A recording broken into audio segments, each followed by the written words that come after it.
मजुली एक धरोहर द्वीप भारत के उत्तर पूर्वी राज्य असम में स्थित ब्रह्मपुत्र नदी के बीचों बीच बसा मजुली एक अनूठा द्वीप है। ये द्वीप न केवल अपनी प्राकृतिक सुंदरता के लिए प्रसिद्ध है, बल्कि इसकी सांस्कृतिक धरोहर और परंपराओं के कारण भी इसे विशिष्ट स्थान प्राप्त है। ब्रह्मपुत्र की धारा में स्थित ये द्वीप वर्षों से अपने अस्तित्व को बनाए रखने की कोशिश कर रहा है, जबकि हर साल आने वाली बाढ़ और नदी का कटाव इसे छोटे छोटे हिस्सों में विभाजित कर रहा है। फिर भी मजुली के लोग अपनी संस्कृति और जीवन शैली को गर्व के साथ संजोए हुए हैं। प्रारंभिक इतिहास। मजुली का उल्लेख प्राचीन भारतीय साहित्य में भी मिलता है। ये द्वीप वैष्णव धर्म और संस्कृति का एक महत्वपूर्ण केंद्र रहा है। 16वीं शताब्दी में श्रीमंत शंकरदेव, एक महान संत और समाज सुधारक, ने असम में वैष्णव धर्म का प्रचार प्रसार किया। उन्होंने मजुली को अपनी आध्यात्मिक गतिविधियों का मुख्य केंद्र बनाया और यहाँ कई सत्र मठ की स्थापना की। ये सत्र वैष्णव धर्म के अनुयायियों के लिए धार्मिक, सांस्कृतिक और शैक्षिक केंद्र के रूप में विकसित हुए। शंकरदेव ने यहाँ भक्ति आंदोलन का प्रवर्तन किया और नृत्य, संगीत और कला को धर्म के माध्यम से जोड़ा। इस प्रकार मजुली एक धार्मिक और सांस्कृतिक स्थल के रूप में प्रसिद्ध हुआ। मजुली की संस्कृति। मजुली की संस्कृति बहुआयामी है। यहाँ के लोग प्रकृति के करीब रहते हैं और अपनी पारंपरिक जीवन शैली को बनाए रखने की कोशिश करते हैं। यहाँ की प्रमुख जनजातियाँ मिशिन, देवरी और अहोम हैं। ये जनजातियाँ अपने रीति रिवाजों, पर्व, त्योहारों और जीवन शैली में विविधता लाती हैं। मिशिन जनजाति की पारंपरिक नृत्य और संगीत की परंपराएं बेहद प्रसिद्ध हैं। बाढ़ के बीच भी ये लोग अपनी धरोहर को जीवित रखते हैं। यहाँ के सत्रों में धार्मिक और सांस्कृतिक गतिविधियों का प्रमुख केंद्र रहता है।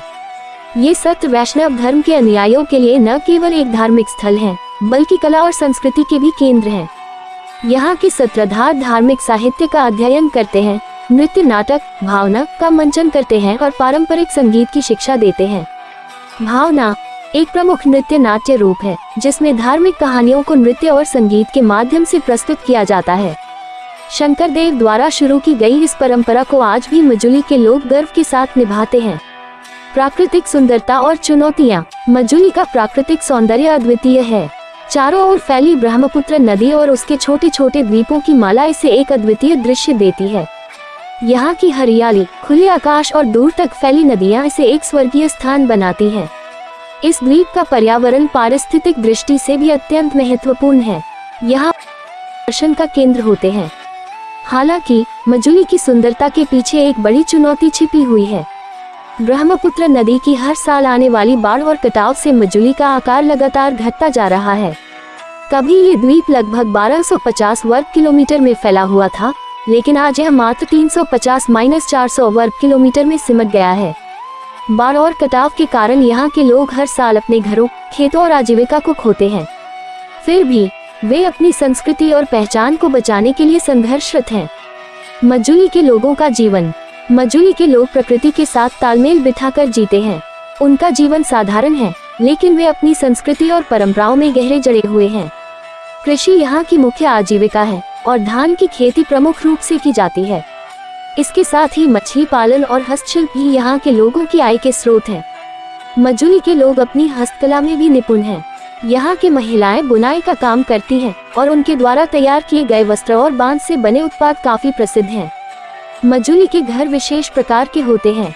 यहाँ के लोग बांस और मिट्टी से घर बनाते हैं, जो बाढ़ और कटाव से बचने के लिए उठे हुए होते हैं। ये घर दिखने में साधारण होते हैं, लेकिन यहाँ के वातावरण के अनुकूल होते हैं। मजुली के लोग अपने साधारण जीवन में भी अत्यंत संतुष्ट रहते हैं और वे अपने पारंपरिक गीतों और नृत्यों के माध्यम से अपने जीवन की खुशियों और दुखों को साझा करते हैं। वर्तमान समय में आज मजुली एक विश्व धरोहर स्थल बनने की दिशा में अग्रसर है। यह न केवल भारत का सबसे बड़ा नदी द्वीप है, बल्कि इसे यूनेस्को की विश्व धरोहर सूची में शामिल करने के लिए भी प्रयास किए जा रहे हैं। असम सरकार और भारत सरकार यहाँ के पर्यावरण और सांस्कृतिक धरोहरों को संरक्षित करने के लिए कई योजनाएं चला रही हैं। हाल के वर्षों में मजुली में पर्यटन को भी बढ़ावा मिला है। पर्यटक यहाँ की प्राकृतिक सुंदरता, सांस्कृतिक धरोहर और शांतिपूर्ण वातावरण का आनंद लेने आते हैं। साथ ही सत्रों में धार्मिक और सांस्कृतिक गतिविधियों का अनुभव भी उन्हें आकर्षित करता है। हालांकि मजुली के सामने अभी भी कई चुनौतियां हैं। बाढ़ और नदी के कटाव से हो रहे नुकसान से निपटने के लिए सरकारी प्रयासों के बावजूद यहाँ के लोग हर साल अपने घरों और जमीनों को खोते जा रहे हैं। इसके बावजूद मजुली के लोग अपने द्वीप और संस्कृति को बचाने के लिए पूरी दृढ़ता के साथ खड़े हैं। मजुली का भविष्य प्राकृतिक आपदाओं और मानव प्रयासों के बीच झूलता हुआ प्रतीत होता है। यदि ब्रह्मपुत्र नदी के कटाव को रोका नहीं गया और पर्यावरणीय संकटों का समाधान नहीं निकला तो यह अद्वितीय द्वीप धीरे धीरे समाप्त हो सकता है।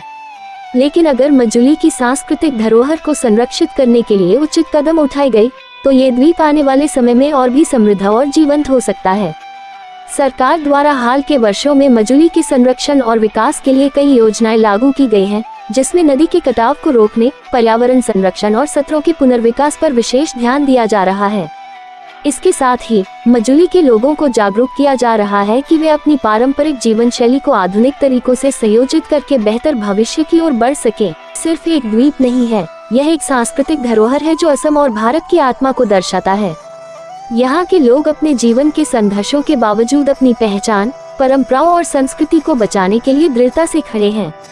मजुली की कहानी केवल एक द्वीप की नहीं बल्कि एक जिजीविका की है, जो अपने अस्तित्व और धरोहर को बचाने के लिए हर रोज संघर्ष करती है।